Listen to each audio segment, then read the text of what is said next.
Pourquoi s'intéresser au groupement forestier d'investissement? Voilà le sujet qui va nous animer à présent dans l'œil de l'expert. Et pour en parler, nous avons le plaisir de recevoir sur le plateau Sébastien Delattre. Bonjour Sébastien Delattre. Bonjour Nicolas. Merci d'être avec nous. Vous êtes associé chez Ambre Patrimoine. Première question, pourquoi s'intéresser au GFI, un groupement forestier d'investissement, dans une stratégie patrimoniale?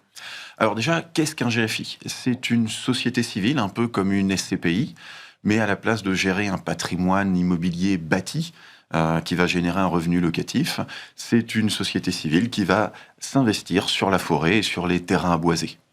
Donc la forêt est un investissement qui va être durable et écologiquement responsable. On peut difficilement faire plus responsable que la forêt, et qui va être peu corrélé au marché financier. Donc en termes de diversification patrimoniale, c'est quelque chose qui va être extrêmement intéressant. D'accord. Et puis en plus, il y a une revalorisation potentielle sur le long terme. Revalorisation effectivement des valeurs départ.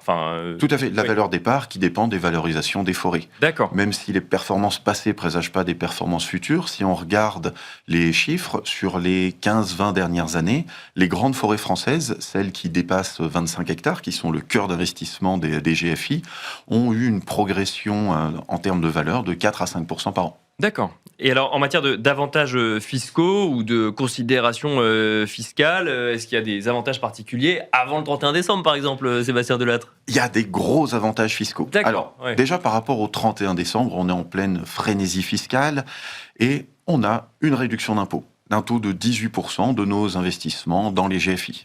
Mais ce n'est pas le seul avantage fiscal qu'on va avoir.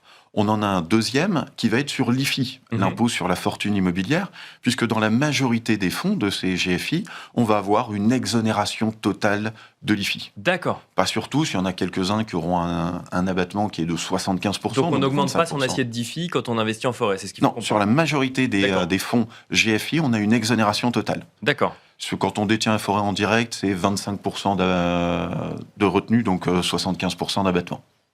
Mais c'est pas tout. Il y a un troisième avantage fiscal et qui peut être colossal.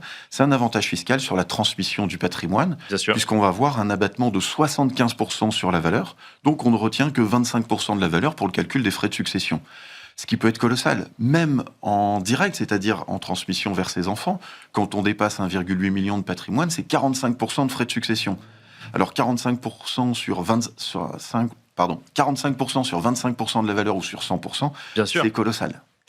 Au-delà de la fiscalité, est-ce qu'il y a des bénéfices à avoir en tête? Parce qu'il y a un sujet valeur, valeur d'investissement, un sujet fiscalité. Est-ce qu'il y a autre chose à avoir en tête quand on veut aller sur des groupements forestiers d'investissement? Le but, c'est également ce côté socialement responsable, cet investissement écologique. On est sur un actif concret, réel, et écologiquement qui apporte énormément de choses. Investir dans la forêt, c'est permettre la sauvegarde de la forêt française, avec tout ce qui en découle, une gestion durable, la sauvegarde de la biodiversité, mais également la lutte contre le réchauffement climatique. En effet, le réchauffement climatique vient en partie des effets de serre, et des gaz à effet de serre, notamment le dioxyde de carbone qui est absorbé par les forêts. Donc si on fait un résumé du GFI, on a beaucoup d'avantages fiscaux, on a des avantages fiscaux patrimoniaux grâce à une diversification, un potentiel de revalorisation, les avantages liés à la fiscalité, et pour terminer, l'impact écologique qui est colossal. Très rapidement, qu'est-ce qu'on regarde avant d'investir dans un GFI? Est-ce qu'il y a une méthodologie? Alors la méthodologie, c'est déjà de vérifier par rapport à ses attentes patrimoniales, toujours faire attention que ce soit bien en adéquation avec ses attentes, faire attention à la qualité du gestionnaire, du fonds, et de la qualité des actifs qui vont être à l'intérieur. Faire attention à la diversification, des essences, des localisations, ce qu'on va trouver dans la majorité des GFI. Mais il faudra y faire attention pour que ce soit un bon GFI. Merci Sébastien Delattre de nous avoir accompagnés dans l'œil de l'expert à la dernière partie de Smart Patrimoine. Je rappelle que vous êtes associé chez Ambre Patrimoine. Merci beaucoup. Merci Nicolas. Merci à vous également de nous avoir suivis. On se retrouve très vite sur Be Smart for Change.